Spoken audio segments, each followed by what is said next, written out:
and welcome into Dynamic Friday number 4. Give me a moment to make sure things are live across our social media aspects of today, as this is one of the most fun things we get to do on a regular basis. Perfect. Okay, looks like we are. All right. So today, as you are well aware, we are going to go over a lot of stuff that's going to help you end the week on a positive note, a productive note, and most importantly, a profitable note. We're also going to make sure that if you have a question, you have a comment, you have something that you would like us to handle live, you can join us in the StreamYard, post a comment, ask a question, and engage with us in real time. I'm going to make sure that the live stream is live and not just live for myself, as it oftentimes is. There we go. I fixed it. Save. Now we can get back on track.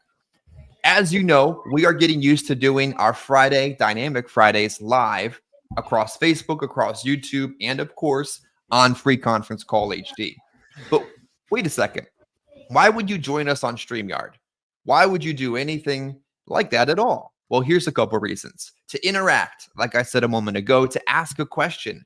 I'm assuming you're dressed, you're out of bed, and you are presentable. Well, even if you're not, you can still get on the StreamYard and ask a question and engage with us in real time.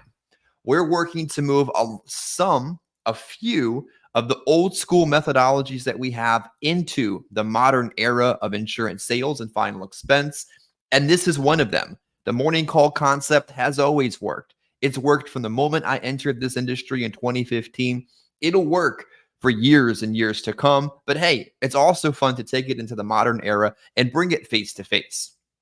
We're working to bring things like CRMs into the modern era and take us out of a file cabinet and a Google Sheet and take you into a situation where you can engage and be alerted about what's going on with your book of business. And hey, sell people maybe you forgot even sold before. So as we get settled in this morning, text the StreamYard link out to a friend. Join the StreamYard yourself. When we hang up at 9:30 on Free Conference Call HD, if you're not planning to be in the field, switch over and join us here. We're not going to take up too much of your time. We're going to be wrapped up right around 10 or 10:15 a.m. Eastern. So I assure you it's worth every bit of your attendance today. Today, after we open, Adam's going to discuss ways, or after I open, Adam's going to break down his week with you. And I don't know much about what happened, but I know he wrote a good amount of business. I know he had a good amount of leads, and I know it didn't come easy. That's interesting, right? Like you can have a lot of leads, you can have fresh leads, you can have business written, but sometimes it doesn't come easy. So when I step off screen and he takes over, I'm excited to hear what he did, how he did it, and how maybe you can take those experiences, those methodologies, and apply them into the field today.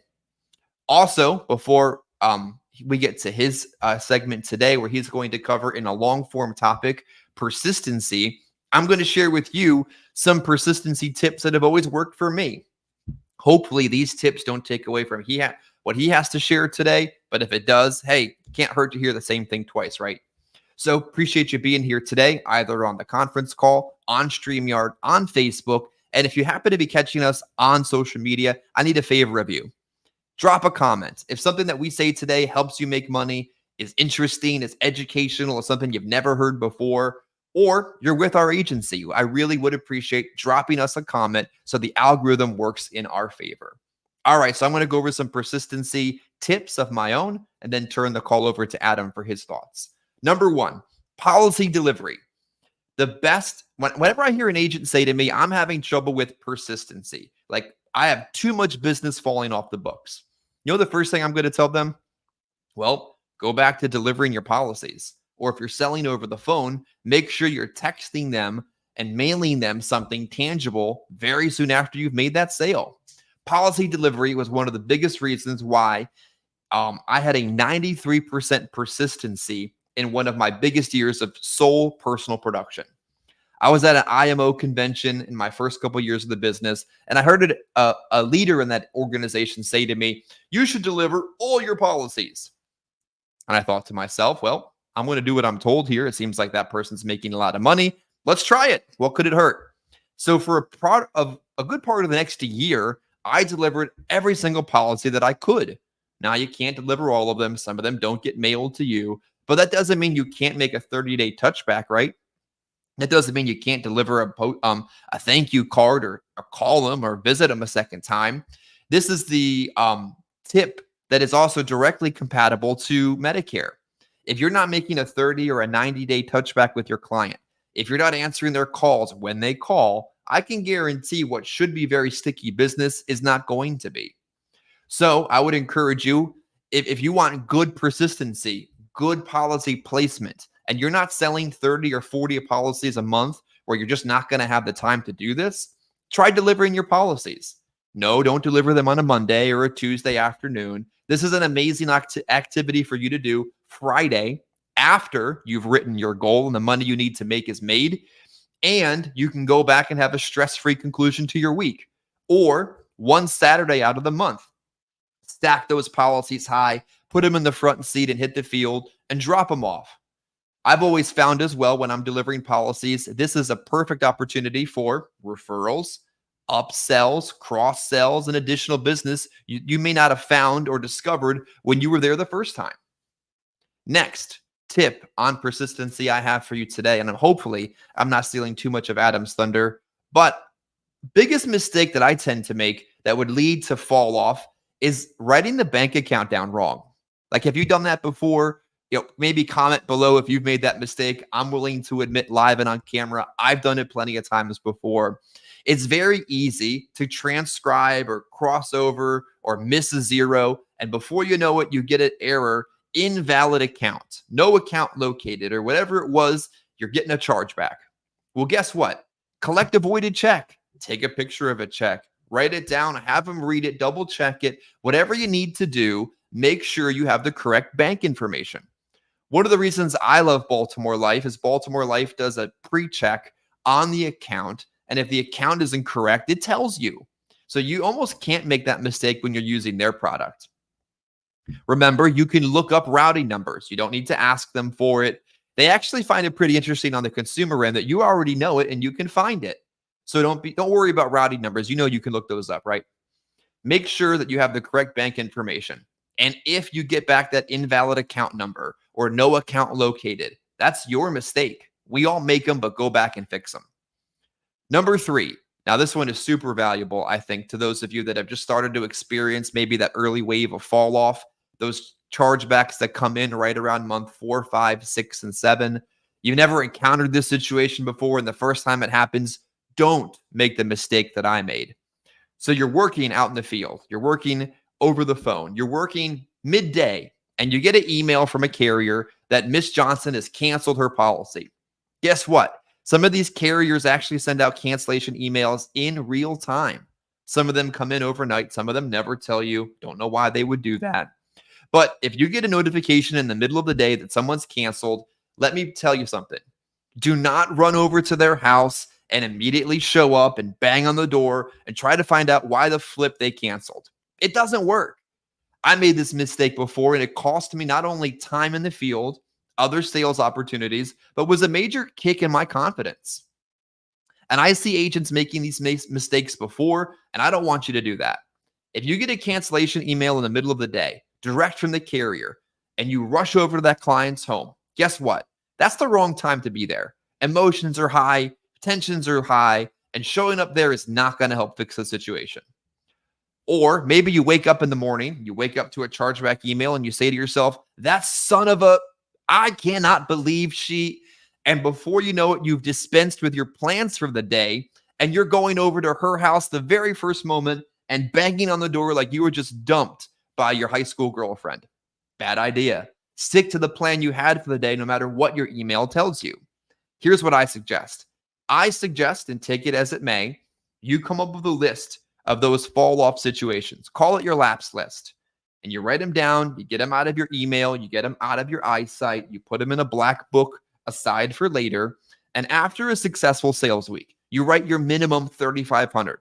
Maybe you write 5, 6, 7, it doesn't matter. You've hit your goal. Your money is made. Now you pull that book out, you go back and see those people, and guess what? Calmly and confidently after a successful week, you're going to conserve 1 out of 4 of them. Plain and simple. Next, when it comes to persistency, you got to have consistency. If you're selling 3,500 a week, hell or high water, which you got to be selling, or you're one kick in the pants for being kicked out of the business, and you're losing the statistical average of 10 to 15% that you're going to lose no matter how good or how good you are, and you're focusing on your primary company, your secondary company like Transamerica's Express product, and a third option as a last resort only, you're not going to fall behind on chargebacks. I promise. If you're outselling, you're going to lose a little bit of it. And as long as you're not spreading your business across 10 or 20 different companies, you're skipping weeks, you're getting lazy, you're underperforming. As long as you're doing your job correctly, you're going to have chargebacks, but they're never going to tear you down. Start changing that method around, and before you know it, you got 6K with one company, 3,000 with another, and you're hiding and rolling and skipping debts. Just try to stay ahead and get paid. Last one I have for you, then I'm going to turn the call over to Adam for his sales thoughts of the week, and then our long form training is something you've heard before. You know I'm going to say it, and it has to be said when it comes to persistency. It is true Social Security billing. I say it, Duford says it, Massey says it, Bowman says it, Whalen says it, because it works. Why did you watch carriers like Great Western collapse and fall out of the market? Because they didn't practice true Social Security billing. Their middle management knew it. Their upper management didn't. You know it, so I hope that's what you're practicing. True Social Security billing also means using the correct Social Security draft date. We don't ask what day do you want the money to come out. We don't make it an option. They tell you the 5th, you put down the 3rd. This isn't up for negotiation. Ms. Johnson, what day do you receive your Social Security? 3rd of the month. That's the end of the discussion. That's the date you're putting on the application. And if they say otherwise, guess what you're doing? You're still putting the correct date down on the application. Now, carriers that use true Social Security billing obviously improve your persistency. And your lead company, whatever that lead company is with us, should be a carrier that does this. In fact, your second choice, Transamerica Express, should be a company, is a company that does true Social Security billing. And we have plenty of other good, solid number 3 options that do the same. Again, the year that I had a 93% persistency as a sole personal producer, qualified for a trip to Hawaii, was on stage at an IMO convention, I led with a company that used true Social Security billing, and that's part of the reasons why. Adam, I'm going to switch over my audio to my headphones, so hopefully I fix our error on the noise today, and turn the call over to you for your thoughts on your sales week.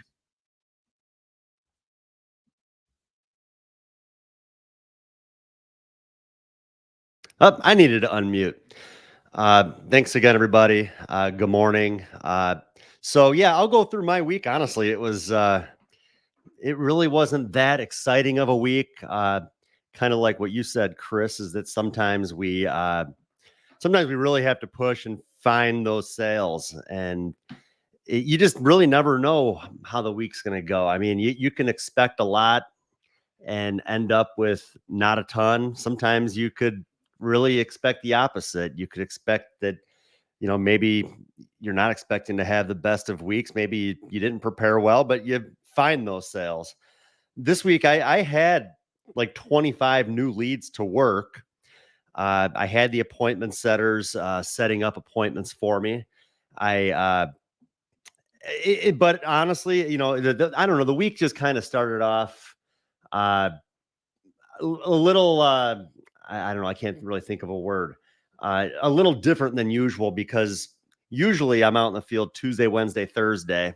But this week I had to mix it up a little bit. Was supposed to have a baseball game with my son on Tuesday. So I decided to take Monday as my day out in the field rather than Tuesday, and then take Tuesday as my office day. So just a little bit. I mean, I don't know. I didn't really feel like it was much different, just another day out in the field. But so I was out all day Monday. I had maybe 1 or 2 appointments set, just didn't really get a whole lot with the appointments.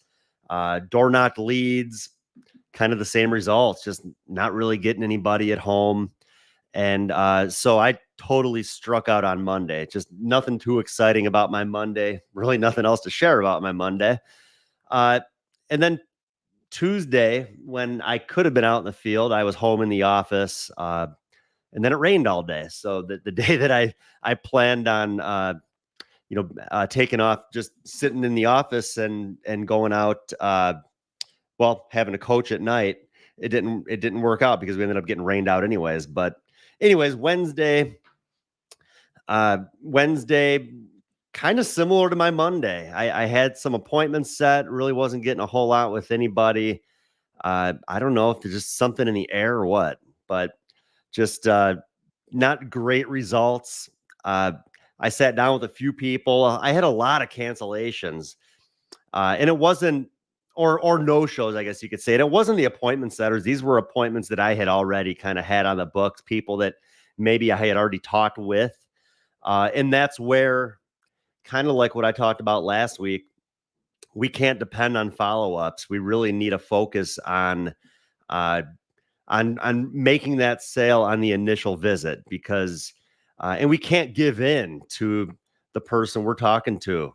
So many times it's, I'm just waiting to get paid. I'm just, starting a new job. I'm just looking for a new job. Like, well, they figure out ways to pay their other bills. I mean, they figure out how to pay their cell phone and their cable bill so they can watch TV. I mean, there's got to be a way that they can fit at least something into their budget. So we can't buy into the client. And I think that's sometimes we do. Sometimes we buy in. We know the people that we're working with are on a fixed income, at least in the final expense market. They don't have a whole lot to work with, but we just need to figure out a way to work it into their budget on the initial visit.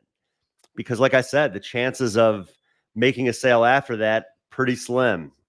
And Wednesday morning, first appointment was a guy I had talked to last week, wanted me to come back this week. Came back and the guy wasn't home. I called him. He just wasn't still ready to move forward. Of course he wasn't. Like I said, that's my own fault. I should have been better on the first visit to get it done right then and there. Kind of like the one person that I told later last week, well, I can't come back. I'm only allowed one visit. And like I said, to me, that's being honest, because I'm only going to allow myself one visit. So if that's, to me, I mean, that's an accurate statement to the client. The next one, same thing. I mean, the guy I couldn't get anywhere with him. No money, was going through a divorce, told him I couldn't come back. He just still wasn't ready. Appointment after that, same thing. So my Wednesday, same thing, was almost a wash. I ended up writing a policy holder of mine that she actually took out a new policy with me last month, and I screwed up the bank information. Like what Chris was talking about a few minutes ago, is a way to mess up persistency if you don't do your job correctly.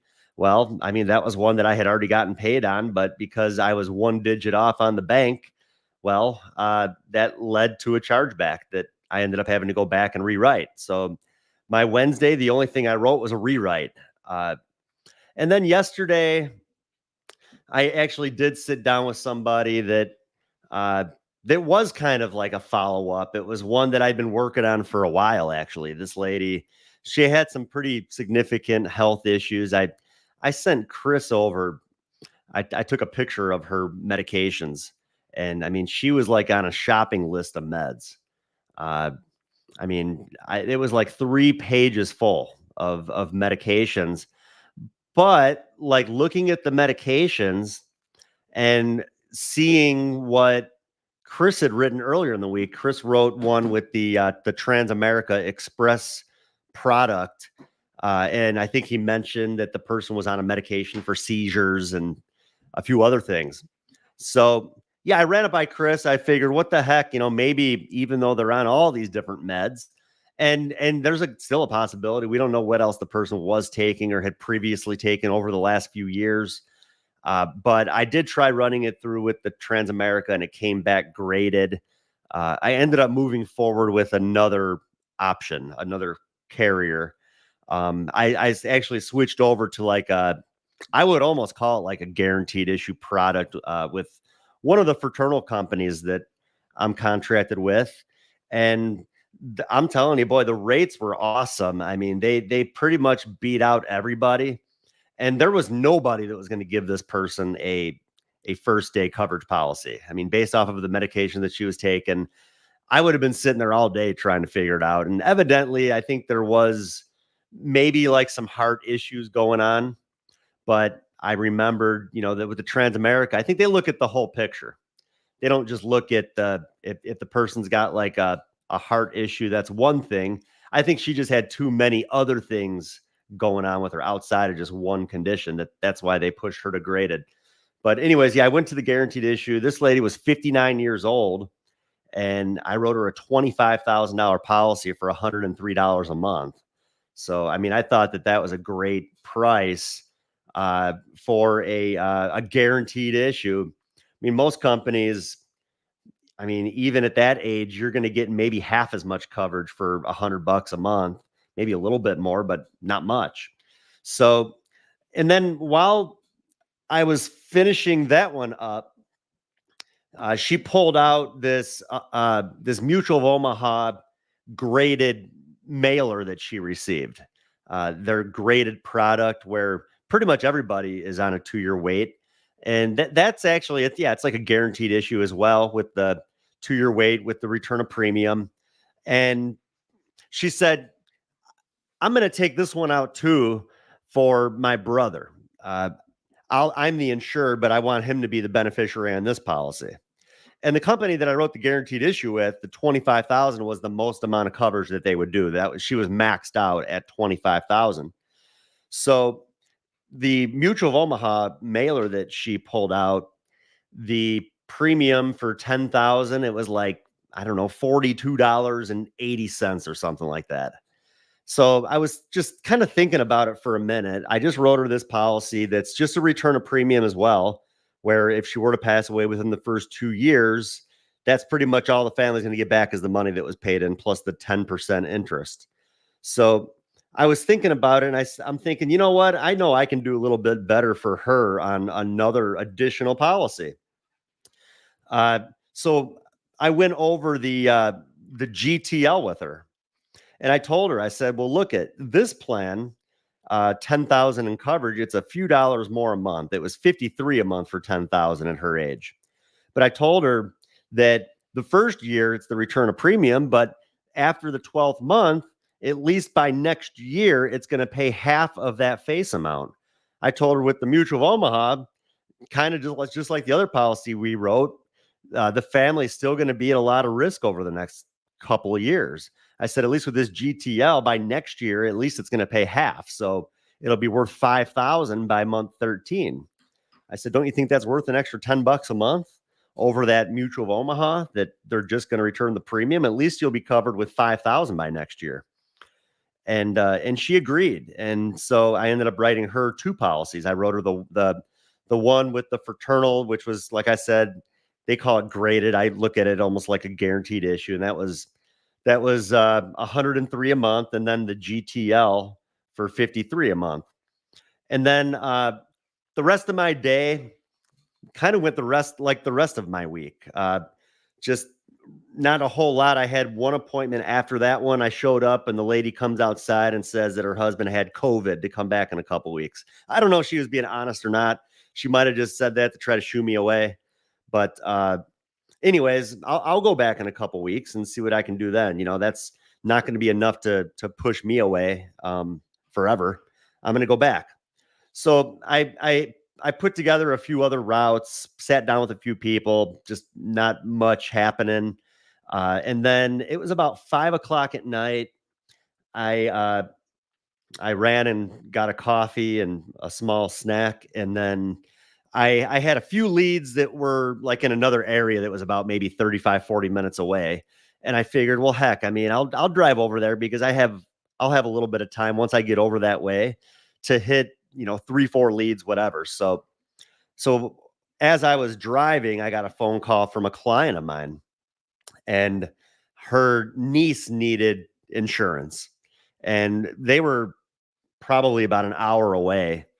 And I just ended up pulling over, and I talked to the niece on the phone, went over a few things with her.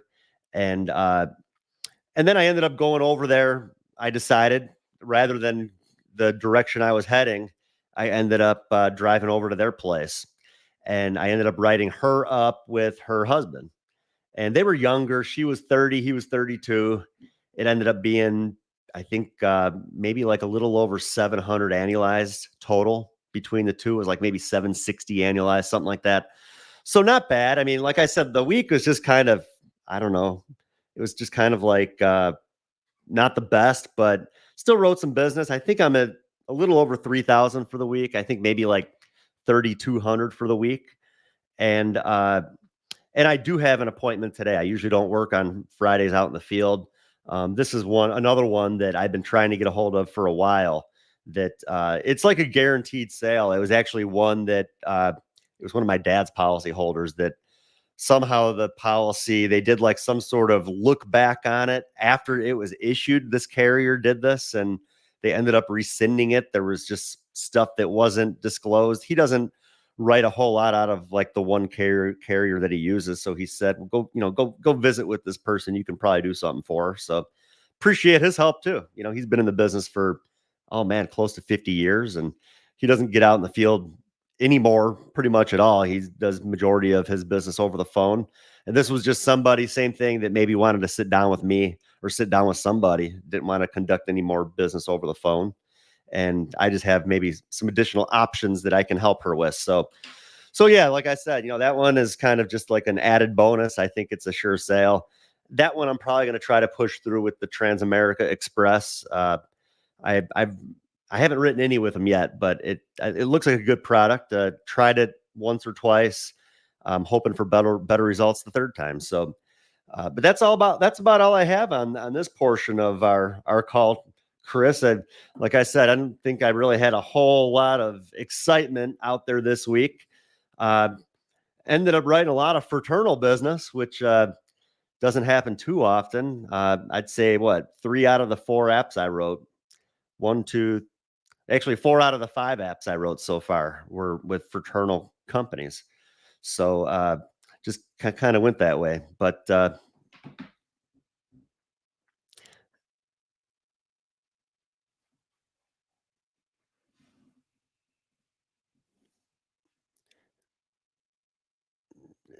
and all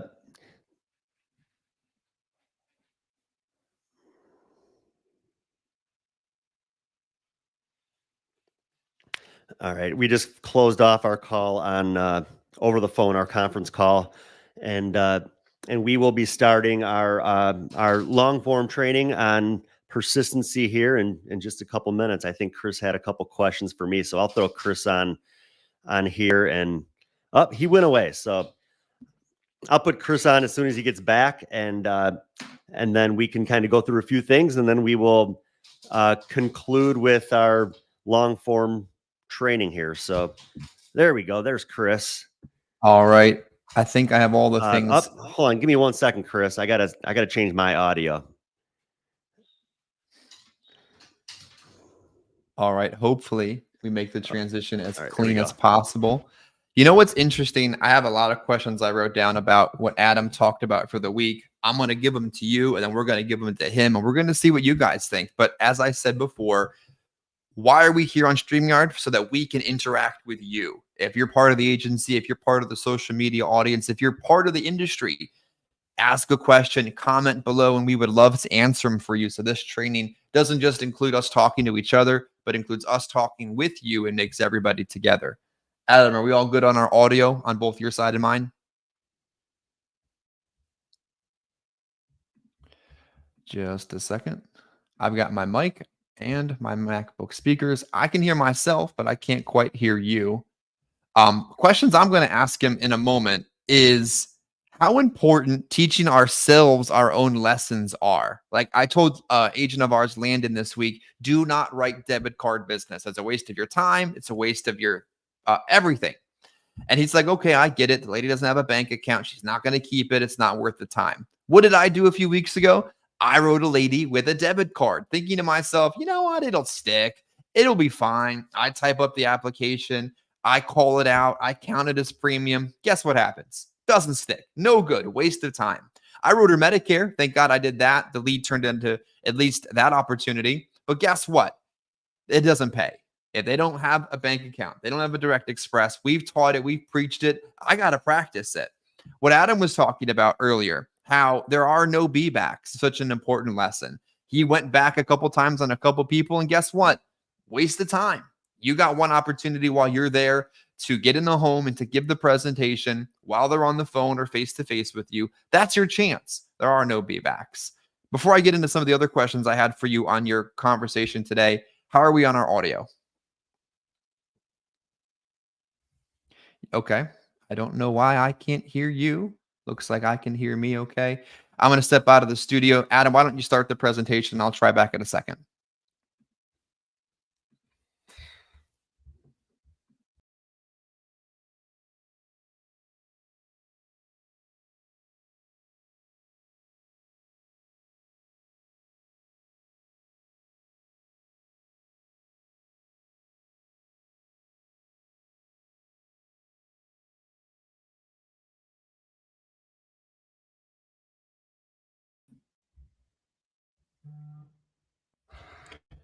Yeah, it looks like we don't hear Adam either. Adam, Aaron and James said that they can't quite hear you.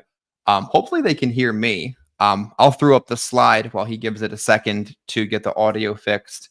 While we're working on getting Adam's audio fixed, I will go over this with you. Tom and Aaron, can you hear me? Hopefully you guys can hear me, as it looks like my audio says my mic is working, which it is. So hopefully you guys can hear me. Okay, perfect. Let's go over this while Adam gets the audio straightened out. We're working really hard on something that the agency knows about, but I want the general public to know about as well. Our appointment setting team is awesome. And we have availability next week for somebody to take my spot on the appointment setting roster. And we have the ability throughout annual enrollment for you to take advantage of the team we've trained, we've supported, and we use for our appointment setting. So this is available not only for our in-agency crowd, but obviously because we're live across social media right now, this is a platform available to you in the viewing audience. Our appointment setting team available to you. How does it work? Well, we've got 3 levels of options available. The Premier package, or the Elite package, sorry, is your dedicated dialer for a 40-hour period all week, the entire week, off of your fresh leads and any leads that you have compliantly speaking. They will dial for you and nobody else. The pricing you see on the screen right now. That's a pretty amazing offer considering that's a full-time week of someone just banging the phones for you. This works over the phone or in person, ideally in person, but they could set them over the phone for telesales as well. The second option, a dialer on the Premier package is $220 per week. They're going to dial approximately 20 hours per week for you, and they're going to set a good amount of appointments. They're going to work your fresh leads that may not be from last week or the week before, but all compliantly generated leads, and they're going to set as many appointments as possible for you. And then we have the basic package. This is kind of like flying Spirit Airlines, kind of like taking the Greyhound bus. It's a very discounted rate that we essentially eat the cost of in many situations, but it's going to get you a few appointments. It's going to take your leads, get you in front of a few people you wouldn't have found before, get you out the door on time, get you into the field on a day you may not have done it. But that's available to you on the basic package for $125. So dedicated dialer $440, the Premier package $220, or a basic appointment setting opportunity, kind of like Spirit Airlines, get what you get for around $125. If you're watching right now and you have interest in Adam's appointment setters, our appointment setting team, my email address is below, or you can drop a comment in the video and I will get back to you. Now that we've got that commercial out of the way, how's our audio looking now?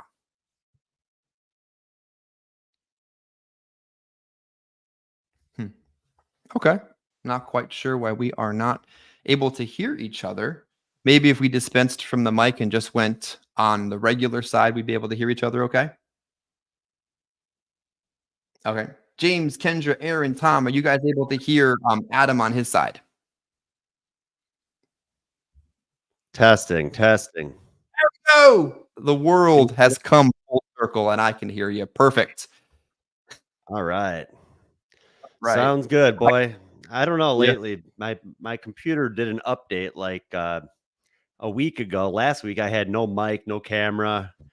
I don't know what the deal is. I think they purposely do stuff like that because they want you to go out and buy new equipment. So, but I hear you.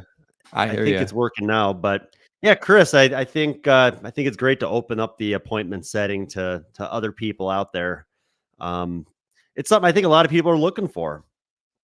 I think a lot of people, they see the value in it. They're looking for help when it comes to that. I mean, we've already got it all set up. We've got people trained that you've Mhm. spent a lot of time with. That I mean, Yeah. these people, they know how to handle pretty much all portions of the call and how to handle those different objections that they get on the phone. They're real good at setting up the appointments. So, uh, yeah, I mean, someone else could do the same thing and maybe spend a ton of time trying to figure it out. But I've always been one who's always said, heck, if someone else already has it figured out, I'd rather pay them to do it. Let me So, tell you this too.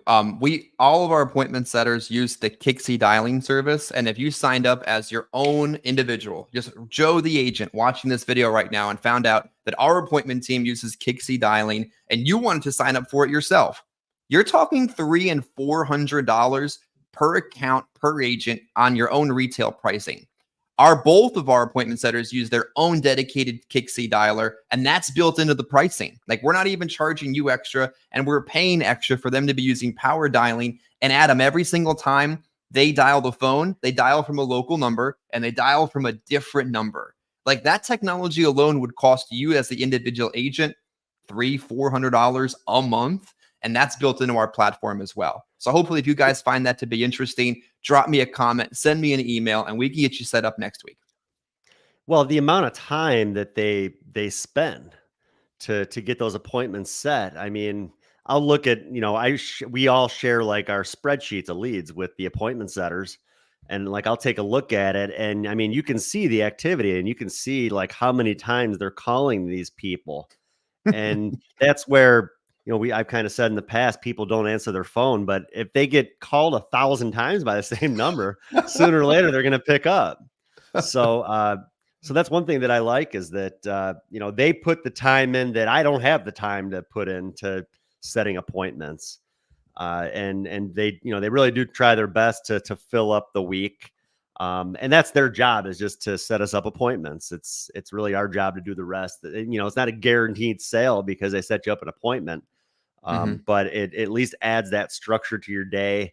Uh, I've been much more profitable, I think, since I've used the appointment setters, because it's adding that structure that I never used to have, where all I ever used to do was just door knock leads.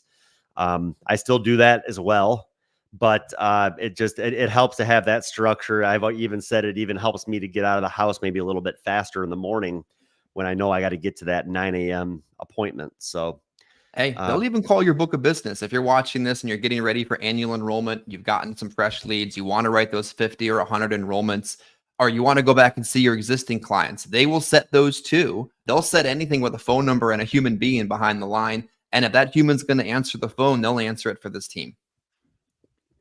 all right, so let's go ahead and move forward, Chris, with the topic for today, which, yeah, I didn't even know. Maybe you kind of had the same thoughts, kind of going into the morning, talking about a little bit about persistency before I even put up what we were going to be talking about. But yeah, I think we'll be fine. I think we all, we both have a lot of well, thoughts on a lot of this stuff, and maybe some stuff that's a little bit different. But let me go ahead and add that back on here. I didn't even have a chance to go through this. This is a presentation that I put together a while ago, so I don't think there's anything that I've changed on here. If there is, we'll find it. But yeah, I just titled today's training "Persistency Power: Deal with Less Chargebacks." I mean, that's something everybody would like, right? Dealing with less chargebacks. One thing too, I think that so much of this is about just consistently producing, and just kind of having the right mindset, and not thinking a whole lot about the money that you owe. I mean, I've had guys on lead financing in the past where right away they're in debt, and then chargebacks kick in. It's like they're thinking way too much about the debt, where it makes it hard for them to get out and go to work. Uh, where I just kind of look at it as it all kind of works itself out as long as you're out there writing business. Don't think too much about the sales that you're making and the commissions that you're earning. Just think more about the next sale.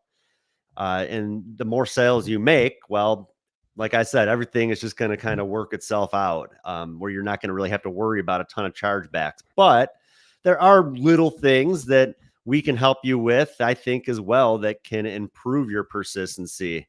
That will see, I mean, not only chargebacks, but if you can improve your persistency. Oh, I know this is your favorite Oh favorite one no. here, Chris. If you can improve your persistency, well, that also means that that's going to help you build more renewals. I mean, renewals, yeah, they're not the highest and final expense, but if you write a lot of business over time, it is going to add up.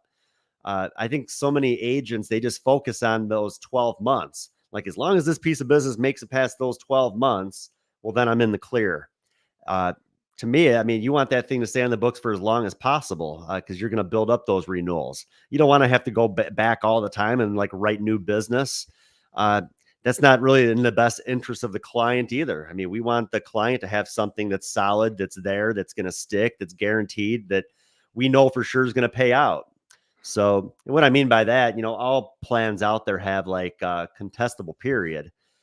Even if they're in perfect health, there's still a chance that if they were to pass away within the first 2 years, that claim's not going to be paid. So we want that business to stay on the books. It's in our client's best interest for that business to stay on the books.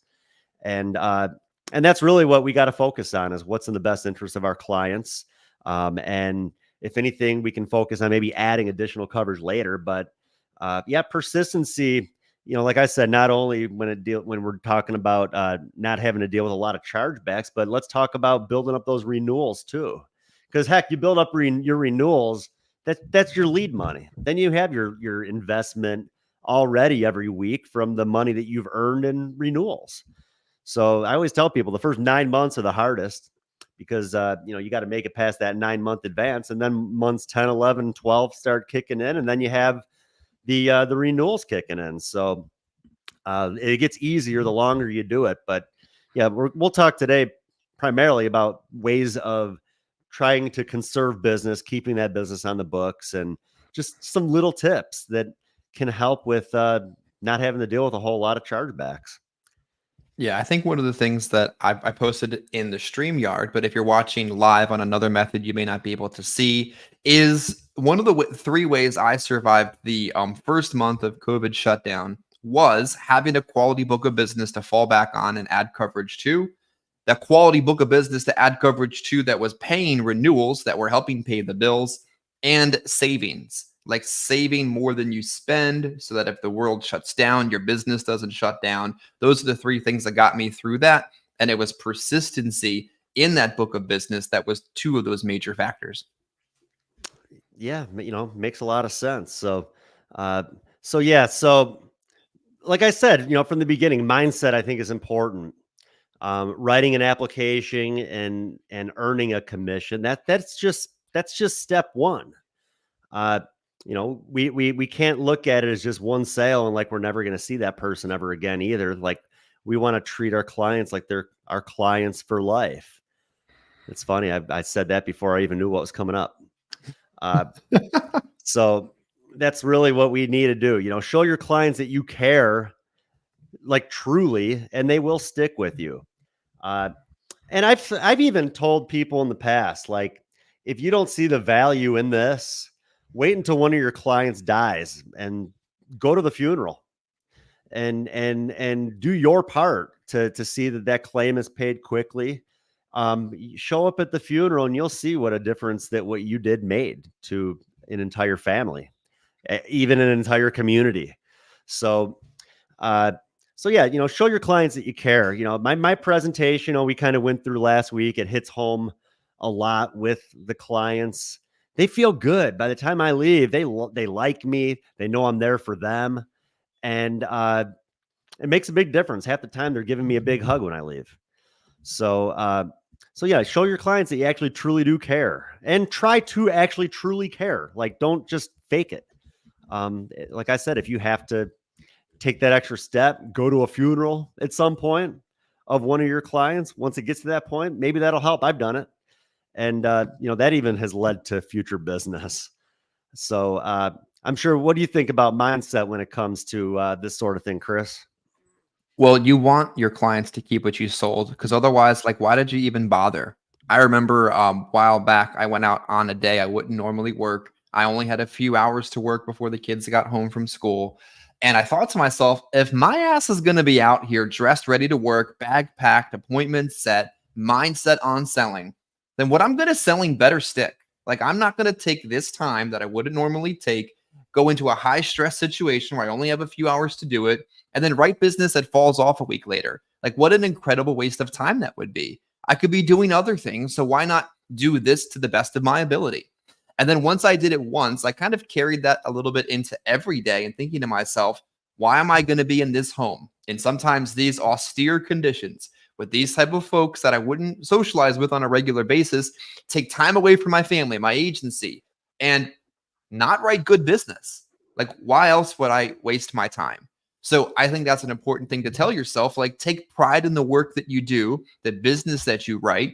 Some of it's going to fall off no matter what you do, and there's nothing you can do about it. But you can take that little extra step, like we talked about last week, so that the business that you write is good quality and stays more often than others. I think too, when we're working with agents, Chris, that sometimes we got to kind of look and figure out like what is the agent doing that they're, that they have business that's fallen off the books. I mean, I've had agents, where they write a good amount of business and then you see business falling. Are they on the trainings? Are they following like what we teach them when it comes to a lot of No, this stuff? nope, Are they not at all. overselling? Are they Yep. just focused on face amounts and rates like we talk about? Like if all you're selling is face amounts and rates, you're making your business easily replaceable. Uh, Sometimes I think maybe when people are brand new to the business too, they're just focused on making those sales to earn those commissions that maybe they're just trying to write the highest premium possible to someone that is only earning $700 or $800 a month in some cases. Yeah, I don't know. I it's think there's a it's all lot those things. behind it too. It's all those Yeah. things. Like I would say I had an agent a couple months ago roll a few $1,000s of debt on a carrier, and part of it was my fault. I'm like, sure, broker agent, take them on, no big deal. They write some of their business with me, some of their business elsewhere. What's the harm in that? Well, as soon as they build up a little bit of debt, they ain't gonna write it, and they're gonna go back where they were. Partly my fault.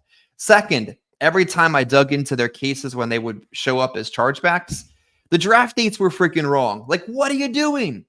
Were they ever on a training to be told that was a problem? No, they were too good for it.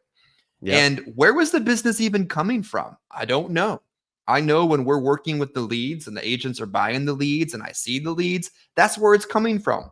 But if I don't know where this business is coming from, the chance that this business is going to be good, persistent business is ever increasingly lower. And it's just all those things that you said that lead to chargebacks is agents that are too good or know too much or don't need to do it, Yeah. or worse, buying leads from unvetted sources that might get them sued and us sued. And that could be just as catastrophic. Well, one group under me, Chris, that that writes a fair amount of business, but never comes on any of our calls, any of our trainings. They have the poorest persistency. They have the most chargebacks. Imagine that. But They'll yeah, never hear you say that either. sometimes, yeah, they're not going to hear me say it because they don't come on this stuff anyways. They're too good. They know everything. They know it all, and that's why their persistency is so horrible. But that's the thing. Like people maybe need to drop the ego. I mean, Chris, me and you, we've been doing this a long time and we know what works. We're here to help people. And when some people, sometimes I think it's almost like a control thing. If they have their own agency, they just want their people listening to them. Well, evidently, you're not teaching them good enough if you and the rest of your agents have the poorest persistency in our agency. So, Yeah. moving forward. But like I said, they're not going to hear us anyways. No. Selling tips to help with persistency. I always say, just like the training last week when I went through my presentation, if you haven't watched it, you can go back and watch the pre-recorded live on the different YouTube channels, the Insurance Life and everything in between, as well as the Adam Bersan YouTube channel. And the audio is already on the Apple and Spotify and all that, the podcast formats. So I always recommend go, listen to that stuff while you're driving around all day. But yeah, the need, I focus on the need and I focus on affordability. Those to me are the most important things. Um, I talk about how much funerals cost. I might talk about how much they've gone up since I've gotten in the business and the fact that they're probably going to go up more. Uh, but then I also want to make sure that it's affordable for the client. I talk about affordability and I ask about affordability even before I put a quote together. Is $90 to $100 a month affordable, or is that outrageous? Oh, that's just way too high. How about 80 to 90? How about 70 to 80? Sooner or later, they're going to tell me what's affordable. And then I'll just kind of work off it from there. Sometimes I put 3 quotes together and the one they go with is actually higher than what they told me was affordable. But when I talk about affordability first, they can't come back after I put some quotes together and say, well, everything sounds good, but I just don't think I can afford it. So you already told me that what you can afford. So like I said, a lot of what we teach and a lot of the training, we like to bring up different objections or smoke screens before they come up. And yeah, if you didn't watch the presentation last week, you'll notice that I do a lot of that. So I'd recommend to go back and listen or watch it. And I think you'll see that. And then I sell on value, not just face amounts and rates. There's many different ways that you can add value to what you're doing. I bring up the fact that the companies that I work with have good track records of paying their claims quickly. That to me, that could be enough. I go through a little planning guide. Pretty much all these different carriers, if you go through the supplies, you can order a planning guide, go through that with the client. I've had people tell me, well, my other insurance doesn't do this. Well, it's just a piece of paper, but it's adding that value because it's going to give their family a lot of guidance when that time comes. It's going to make their life a little bit easier because they have something to work off of. And just little things like that make a difference. We talked about Everest last week, or like the Sequoia. I've written plenty of business because of those sort of things. But those are all things that are separating like what I'm doing or what Chris is doing from other people out there that are setting themselves up to get hit with chargebacks because all they're focused on is face amounts and rates. If all you're focused on is face amounts and rates, well, the next guy that shows up that can offer that client something a few dollars cheaper, or maybe get them this more coverage for the same as what they're currently paying, well, then you've lost all credibility. But when you sell that value of all the other things, talk about that Everest. I mean, that gives my clients that mindset of this isn't just another insurance. This is my funeral plan. So Yeah. little things What's like that interesting is make the business unreplaceable.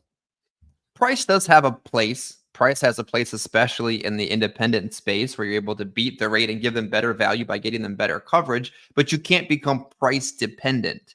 If you talk somebody into something that they didn't really want, it doesn't matter how cheap it was, they're not going to keep it. If you if you can't get them to name a beneficiary or why they want it or what it's for or what happened that led you into their home or on the phone, then guess what happens? That's where those stop payments come from, or those accounts they closed and opened another one. Those are the situations where you didn't create enough value to even get it through a 30-day cycle.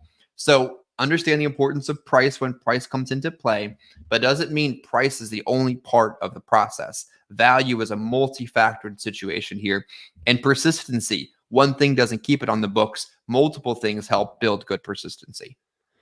And then, set draft dates properly. That should be a no-brainer. Shouldn't even have to bring that one up, but that is a huge part of it. I think that, my ideal client is somebody who's on Social Security, that they get paid either on the first, the third, or the second, third, or fourth Wednesday of the month. But, one thing, Chris, I could say this is on a bank draft. What's a good date? And if they say the 5th, I'm not just writing down the 5th. I think a lot of agents, that's what they do. The person tells them the best day, and then they just, okay, and then they just kind of go from there, but they're setting themselves up for chargebacks. I want to make sure this payment is taken out before they have a chance to touch their money. And because unfortunately, a lot of times, like my clients, they get their deposit, they're running to the bank and they're pulling out all their money for the month. They still use cash for a lot of what they are spending their money on. So So that's where I want to make sure we take this out before they have a chance to touch their money. So if they tell me the 5th, well, the next thing I'm going to ask them is, well, when do you get paid? Like the 1st or the 3rd? And if they say the 3rd, I tell them, well, we actually have to set it for that date. Just like when I say that, I'm only allowed one visit, kind of the same thing. We have to set it for that date. It has to be set up to coincide with your Social Security. Same thing with Well, the we work first. directly with Social Security, so why would it be a different day? Like Yeah. you have to control the conversation. Like part of persistency problems is when you've opened yourself up for areas where they're not, oh, I'm just going to give you my debit card. Oh, well, it's obviously attached to a checking account. Let's go ahead and get the checking account information. Like take control of the presentation. You're a highly paid, hopefully skilled, ethical professional, and you're not going to let them tell you how to do the business. Adam, Aaron had a question that has a lot to do with what you just asked, and I think it would be fun to discuss it because that's why we're on StreamYard, for y'all to ask questions that we can answer, so we appreciate it. She asked, what do you say to somebody who wants the policy but can't make the first payment until the following month? Now, in that situation, it sounds like she's drafting the first payment during that first visit, which is awesome, which is why she's got incredible persistency. But in the situation where someone can't make that first payment within 3 to 5 days of the application, how do you walk that back into it's okay for it to start the next month? Yeah, I mean, it really just depends on how far out. Like if it's within 30 days or 45 days, usually we can put them in a plan where that first premium is not going to be drafted until that far out. So I don't know. I mean, you can try to push. Usually I don't know. I don't know if you do it differently, Chris, but usually if they tell me like right now, maybe they tell me, I can't set it up for the 3rd of October. I probably have a carrier where I can just set it up for the 3rd of November at this point, and it's not going to be an issue. So I usually just leave it at that. If they can't start it right now, I mean, sometimes maybe they are on a budget. Their bills are already paid for the month, but that gives them 30 days to kind of figure out their bills and figure out a way to fit this into their budget. Yeah, Aaron, if you're on with us still, do you tend to collect the first payment during the initial presentation, or do you tend to post date most of the things? Because I think Adam and I typically just default into post dating. Other agents typically do the opposite. But if you start by collecting that first payment in the presentation and they say, well, I can't do it, or you're really getting that vibe that it's a money issue about why they're not moving forward, what I would say is, let me see if I can get an exception, look a little bit busy. Okay, no big deal. Looks like they're able to go ahead and have it start on October 3rd. That's not a big deal. Yep. So she commented on Facebook. She always collects the first month's premium, which is why her persistency is incredible. But if they do give you pushback on that situation, make it a little bit more of the presentation, a little bit more of the performance. Get out that iPad, look like you're busy, get permission to post date it for October, and then get that business locked up. Hey, there you go. Another date, people like I might say this is on a bank draft. What's a good date? And they might tell me the 15th. Well, right there, they're probably thinking, well, I always get my Social Security now in the middle of the month. Well, people get paid on the second Wednesday. They get paid on the third Wednesday. They're probably thinking the second Wednesday. Well, the second Wednesday could also fall on the 8th of the month. So if I set it for the 15th, well, I just gave that person a whole week to play around with their money. So it's like just little things like that. Like they might give you a date, but then ask more questions. If it's not a Social Security payday, well, they probably don't realize we can actually set it for the second Wednesday or the third Wednesday. They would prefer that anyways. They like that. But I think a lot of times they just assume that it has to be on a date and not just a specific day of the week. So again, ask more questions. Be sure to set those draft dates to coincide with their Social Security. And I work with people that are on Social Security. I mean, that's my ideal client. That's why I like Final Expense, because majority of our clients are on some form of Social Security. I much prefer dealing with people that are on Social Security than people that just get paid every other week through their job. Yeah. It's just much better business when it's that guaranteed money that's always on that specific date. In a lot of cases too, and I can't promise this in every situation, but we're trying to even mail 60 and above and cut out a lot of that 50 to 59 in the direct mail crowd, because you get someone that's, I paint houses and I put money in my account when I have a few bucks. Walk away, like walk away. Or, I worked, but I was laid off and I'm getting a new job next week. And you could tell if it doesn't seem like it's good quality business and you can't afford the chargeback, leave. If you write it and it falls off and it's not going to phase you, your discretion. But in that first 1 to 2 years where you need every app to pay every bill and a chargeback can set you back, it's okay to be a little bit conservative. And if you're in a situation and you're not sure if this is a good thing to do or not, ask us, reach out, send us a text, give us a call, and we'll walk through it with you. I have no problem telling an agent to get up and leave the home. This isn't a good opportunity for either of you. So if you're not sure, just ask. Yeah. Yeah. That's another thing. Yeah. Don't be afraid to walk away from business. I talked about one this was probably 6 months ago now at this point, but I Mhm. remember I walked into the house and I mean, it was, it was a husband and a wife and like 4 adult children that like all still lived at home. I'm talking about people like my age that were just still living at home. It just didn't seem like a good situation. The house was a total disaster. The daughter wanted to use her prepaid debit card to pay, where, yeah, there was an account and a routing number associated with it, but same thing. It didn't seem like it would be good business that would stick. And if you really want to screw up your persistency, There you write go. 6 There you applications go. in one house that all fall off with the same carrier. Uh, There you go. Like you literally wrote the book in that presentation about why some captive companies have household caps, because yeah. excited new agents get it in that situation. And this is like the biggest red flag of them all, because we're all going to run into them, especially when we're new and we need the money. And the client's like, you know what? I want to get everybody in this house insurance. And you're like, yes, thank God, I saved my week. And you know what? I want to get it to them next week. So can you come back next week? And that agent, Adam, is like so excited all week because that lady said, come back on Thursday. She's going to write up the whole family. And either you show up and there's nobody there and you based your entire week around this one if, or you do show up there and she's like, I got this net spend card and he's getting insurance. They're getting insurance and she's getting insurance. And my cousin across the street's getting insurance. And you start totaling up this premium and calculating your comp. And you're like, yes, breakthrough moment. And it all charges back. And Yeah. then the carrier you wrote it with is like, you know what? That's terminated. I'm not dealing with that nonsense. It's just such a I've, huge red flag situation. yeah. I mean, I had an agent that was pretty good agent, and he wrote a fair amount of business, and that was his biggest issue was he would write 4 or 5 people in one home, they'd fall off. I mean, yeah, I mean, that's a big knock on your persistency. And then he'd go back and rewrite them. And then the same thing would happen again. So then he's got, 4 knocks on his persistency turned into 8.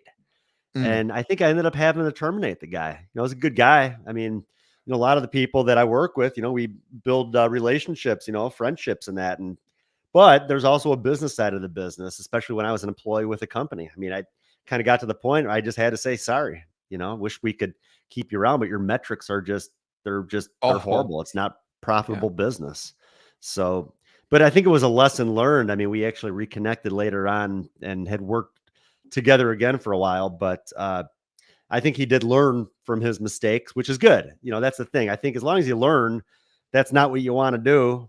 I mean, like he wasn't one out there that was purposely writing bad business. He would, like you said, maybe he's excited. Oh man, I'm going to write 4 or 5 apps in this one house. This is great.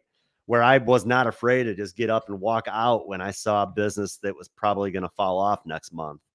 When we get advanced commission, you want to look at that as you want to look at that as you don't want to write it if it's going to feel like a loan, and it's going to feel like a loan if you got to pay it back all the time. It's a lot harder to make money when you always have to focus on writing 2 apps to make money, because you got to write one to clear up a chargeback and another one to actually see some profit. So moving forward here, let's see where we're at. Yeah, don't give the client a reminder that they can always cancel. Like we hear agents where maybe as like a last ditch effort, they use the whole, well, we just need to see if we can get you qualified today. And you're going to have 30 days to look over your policy anyways once you get it. And if you decide you don't want it, just, you can always just call in and cancel. And I know we've talked about that too, Chris. I've always said, like, if you close that way, and the first thing when they get that policy in the mail, the first thing they remember is, oh yeah, that's that policy that I got to cancel when it You've that trained them. just You've showed up. like anti-trained them on that situation. Yeah, Like I had people say before, well, like at the end of the presentation, what if I decided a little bit later I didn't really want it? And I'm like, whoa, whoa, whoa, whoa, whoa, whoa, whoa, whoa, whoa, whoa, slow down. Well, Adam, yeah, if you're already telling me you're not sure if you want it and do you have to keep it, like maybe we just shouldn't do this in the first place. Like you're not going to hurt my feelings, but I don't want you thinking that before I have even left yet. And I think agents are just so desperate to get the sale, get the account information, get off the phone or get out the door. They're afraid to ask them any questions about what we did, any concerns. Do you feel comfortable? Are you happy? Do you feel like you have some more peace of mind now that we've gotten this taken care of? Like I would much rather, and feel free to disagree with me, an agent write a clean 4,000 a week with an 80% persistency then write 10K and you're constantly seeing their names on NSF reports. most definitely. That's just a big headache. Um, yeah, it's all about writing quality business and just these little things. I mean, there's ways to make sales without having to push that 30-day look. Um, but if you leave a home and you're just like keeping your fingers crossed as you leave, like hoping that business sticks, then you probably shouldn't have wrote it to begin with. Yep. Um, Yeah. yeah, like I said, if it feels like a loan, that's not good business. No, I felt that way So before too. Like if you're walking back to your car and you're like, oh man. And they're probably feeling the same way on their couch right now. Like, oh man. and what Like usually happens by probably 2-3 hours later, you're getting a phone call. yeah, like if you don't feel good about it, they sure as shit don't feel good about it. And Yeah. you should feel good about most of what you're doing. Now, there are occasions where you're like, is there any way that's gonna stick? And it does. Sometimes people defy the odds, but so much of final expense is an emotional sale. They better feel good after you've closed the door and walked out of their apartment. Yeah, yeah. You don't, if there's like any sort of like uncomfortable feeling when you're leaving, like you did not do your job. You don't want there to be any kind of discomfort. If anybody else got in the way, like someone walked in and like I had one a few weeks ago, daughter shows up. What are you doing? You don't need that. Like I had to kind of settle the daughter down. I'm like, she's doing this for you. Like you're the one who's going to benefit from this. Don't you understand that? Like, do you have 10 grand laying around in the bank? Because something happens to your mom tomorrow. Well, who's going to pay for it? So she understood like the importance of it. But yeah, I mean, if I would have just left without kind of like reselling it to the daughter, I probably would have gotten a call a few hours later to just forget it. I So think I think this is one that we don't talk about enough because we give these kind of presentations and these topics pretty regularly. But if somebody new enters the conversation, either in the home or it appears that they get a phone call and they answer the phone and it sounds like it's somebody important, I'm not afraid to say, do you want me to explain what's going on? Like I'll do one of these. I would much rather engage that family member if it sounds like they need to be engaged in the conversation right then and there. And I would much rather have that family member tell me to F off and get out of the home than submit an application that falls off anyway. And family, Adam, I bet you would agree, is either going to concrete, steel, rebar, lock in that sale, or they're going to be a complete, sabotage to the process. There's yeah, very little middle ground I find with family, and I would rather have them on my side, have them understand it, have them as a referral, than have them call the person back and say to them, why'd you give that information out? Cancel that, close the account. You shouldn't do that. They want to know like what's going on. yeah, for sure. And that's like I said, I mean, if you got to take a little bit of time to explain it to whoever to solidify it, well, then do that. You want to leave with a good feeling. You don't want to leave feeling like we said, like with your fingers crossed, just hoping that it sticks, because more than likely you will get a call a few hours later.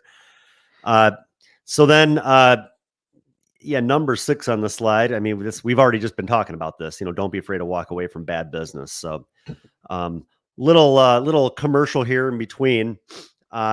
Check out our podcast, the Insurance, Life, and Everything in Between podcast. And we are on Spotify. We're on Apple. I see more and more activity. I look at the analytics, and more people are hopping on and listening and downloading. And I think people appreciate the content, because I don't know, I don't feel like there's a lot of really good insurance podcasts out there that are kind of based on training, based on people like Chris and I that still get out in the field. We know the business, we teach it to others, and we still kind of stay up to date on things. We still go out in the field and write business. I think a lot of leaders out there maybe never even have written a policy in their life. It's like, how can you train somebody if you've never done it yourself? So, but that's why, like I said, check it out. Spotify, Apple, Amazon. You could even tell Alexa to play our podcast, and it'll play. So check it out. iHeartRadio, a whole bunch of other ones that I've never even heard of. But heck, if you have it, check it out. So then after the sale, okay, so we're talking about ways to improve persistency after the fact. Well, it's good to save copies of all of your applications. I think legally you're supposed to do that anyways. And I make folders on my my iCloud. Actually, I have a clients folder. What I like about that is that I can look up any of my clients and find their applications. I can search them by name. I make the file name their last name, comma, their first name. And then if anything, maybe I'll add the date to it if they have multiple policies with me. But that way, if they ever have to call me about something, I can usually just look them up right away. I can look up their application right away. I mean, heck, if you write a lot of business, you're going to forget what carrier you wrote the piece of business with. And you don't look good either when they call and they have a question about their policy and you have to be like, who's that with? I mean, you want to know what company you wrote the business with on the person. So it's good to save copies of all of that stuff. Create a spreadsheet too.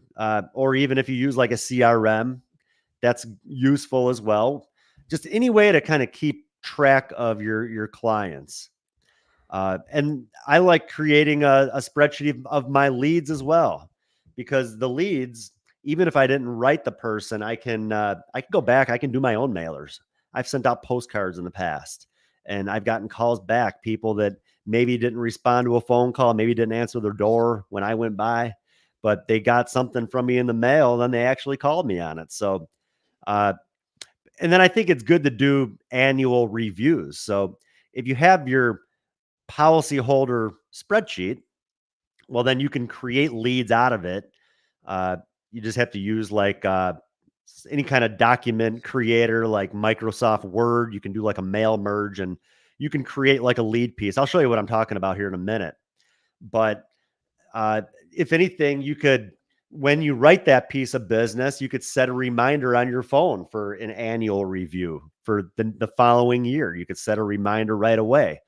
And then that way you'll know when that 12 months has been passed, and then you can go back and see the person again, keep them up to date on things, keep them, you want to make sure you are their insurance agent. You don't want anybody else getting in the house, replacing your business. The more you're in front of your clients, the better. And that can lead to referrals and everything everything else as well.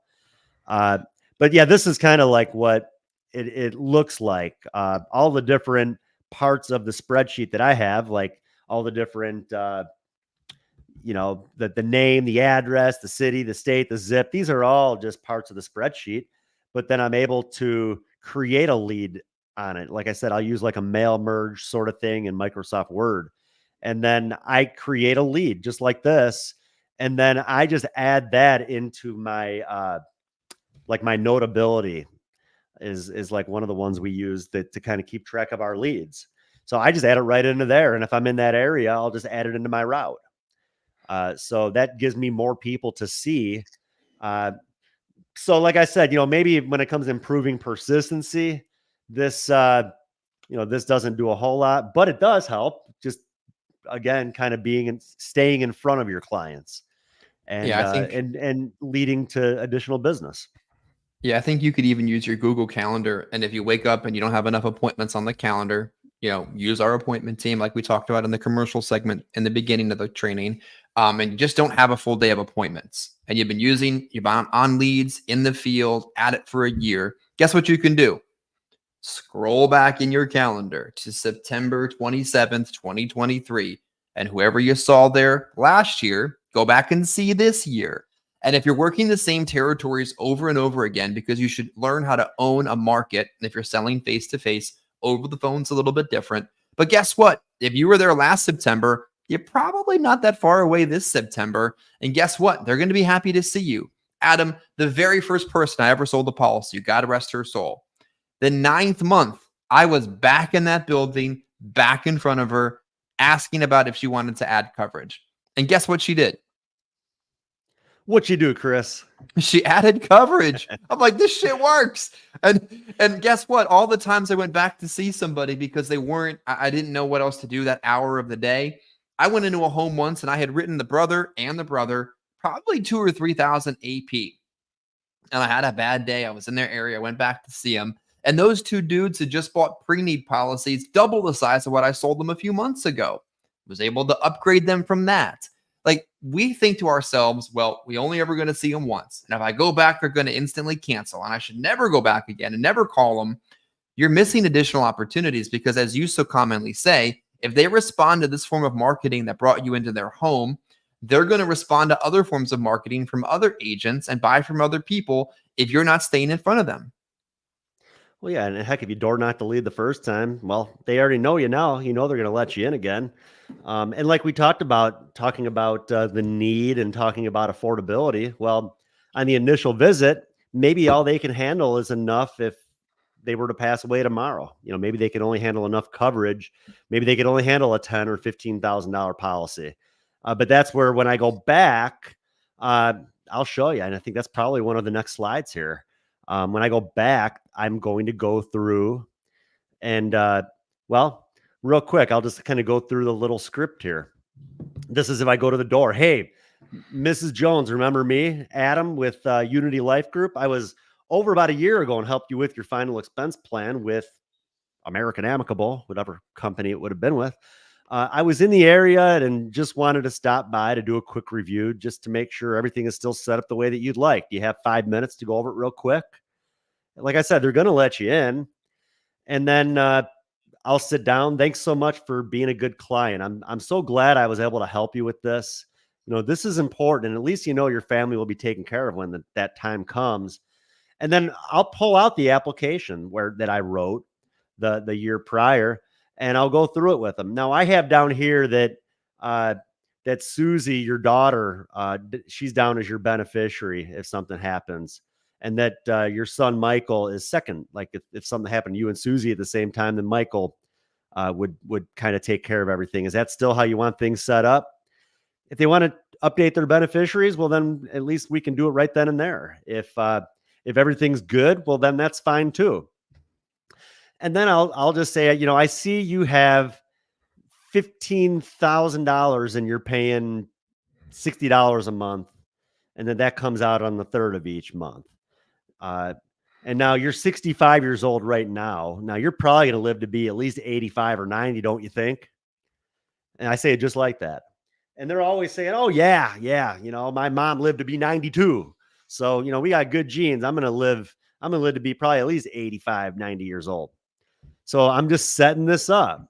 I pull out the funeral cost inflation chart. If you guys want a copy of this, I'd be happy to share this with you. Just something that I put together that kind of goes over it goes over the inflation rate, average inflation from 1972 to 2022, which averaged out to 4.02%. So that's what I have down in the left-hand column. And then the column next to it, I have inflation at 6%. Now, we had inflation last year at one point. It was up to 8%.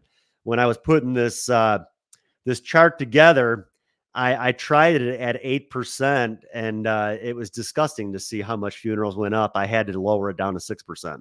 So, but I go through this with the person. She already told me she's going to live to be 85, 90 years old. She's 65 now. Well, right now, as you can see, Mrs. Jones, the average cost for your funeral is going to run probably between about 12,000 and 15,000. Now, you just told me you're going to live another 20 years. Well, in 20 years, in the year 2044, I mean, you're looking at probably between 25 and 30,000 to cover your funeral. So it's great that you have the 15,000 now, but what happens when you live another 20 years? Because like you said, your mom, she lived to be 92. She had really good genes. You're going to probably still be here then. It's great that you have enough for now, but I think, we need to consider maybe adding a little bit to what you have. And they always agree. And sometimes it's just a lot easier to add. They kind of get used to paying what they've been paying forever. That when you go back, it's like they already kind of have a new budget figured out. And then usually from there, they can maybe squeeze in a little bit more. You might not write huge policies when you go back. You might write an additional 5,000, maybe an additional 10. It might only be a $20 or $30 sale, but heck, they all add up. And again, you're staying in front of the client, and that can lead to other things too. We talk about Medicare and stuff like that now. So, the more you're in front of your client, it can lead to other sales as well. There's so many opportunities just by getting back in contact with them. I've been talking in the comments section with some of our folks that are watching and commenting, which we greatly appreciate. If you're watching us now or tomorrow or next year or 10 years from now, drop us a comment so we know that you were here. Don't be afraid to, if this doesn't work, ask them. Or dental, vision, hearing, grandkids, accident policies, cancer insurance, Medicare products. There's just so many opportunities out there when you have the confidence to just give them a call, show back up again. And like I was saying to Tori in the chat, it doesn't have to be something super formal that's on the calendar. Just give them a call, roll through the annual review right on the spot, confirm the information, tell them you just got to make sure you got everything you're supposed to have. And then as you're looking at the policy, then you can move into additional opportunities. Adam, your screen is frozen. I'm not sure if you're just flexing for the sake of social media right now, or if we're just having tech issues. I'm going to go over here and go to the next slide and see. Again, reach out if any of this inspired you, taught you something, or something that would benefit you. My contact information, chris@loyal-insurance.com. adamsinfo@adambersan.com. And remember, our appointment setting team is available to you 40 hours a week, 20 hours a week. You get what you get, 125 a week, kind of the Spirit Airlines package. If any of that catches your attention, they'll call new leads. They'll call existing clients. They'll call your grandmother. That would be weird. Don't have them call your grandmother. Anything we can do to offer you, we're here to help.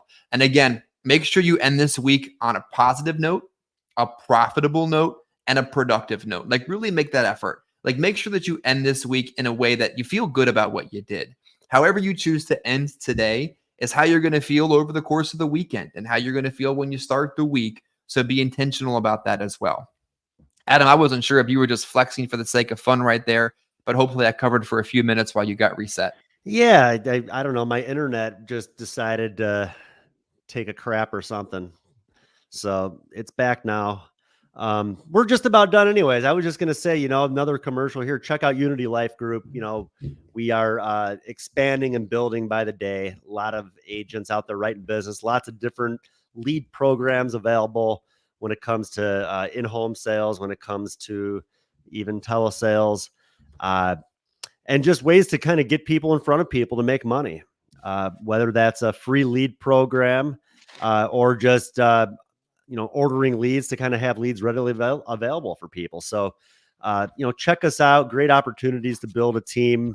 We're working with multiple carriers, of course, and, high level contracts available as well for those that are looking to build and grow and maybe already have an agency under them looking to build. So, check us out. UnityLifeGroup.com or AdamBersan.com. You can also check out the YouTube channel, as well as the, like Chris just said, free leads. And, I got so many local leads right now that I need help working. So if you're in my area, in the Chicagoland area, reach out to me. got so many leads, and that's a good problem to have. So if you don't have a lot of leads, get a hold of me and we can work something out. So we kind of cut off there right about the right time anyways, Chris, because that's about all I had for today. I mean, main thing, focus on keeping up with your business. As I said at the beginning of our training this morning, writing business is just the first step. Keeping up with the business is just as important. Look at this as a business. Look at this as the fact that you want to build up your renewals. Heck, like I said, renewals, that's going to help you pay for leads every week. You're going to build up those renewals. It gets to the point where, people talk about how this is a 1099 opportunity, and there's no salary. Well, the longer you do this, it starts to feel like you do have a salary coming in because you have those renewals coming in on a regular basis. So, don't just focus on writing that business and hoping that it lasts 9 months on the books. Focus on the fact that once that person's your client, you want them to be your client for life. So thanks again for coming on. I hope y'all have a great weekend, and like and share and comment. And if you have any ideas, even for future trainings, maybe there's a topic that you would like us to go over on a Friday, feel free. We add stuff on our own different topics, but I don't want to be very repetitive either. I think it's good to kind of add new stuff as we go. So if you got any ideas, feel free to share. If you want to hop on a training, you're more than welcome. We'd be more than happy to have you on, even as a guest, if you have some of your own ideas that you'd like to share. So I don't know if you got anything you want to close with, Chris. No, I think that's about it. We're going to record an episode for later, for the 18th, where neither of us will be here live because I'll be getting married. That's pretty cool, right? But we'll have that recorded, so you'll be able to watch us even if we won't be here in real time to share it. See you then. Sounds good. Thanks a lot, guys and girls.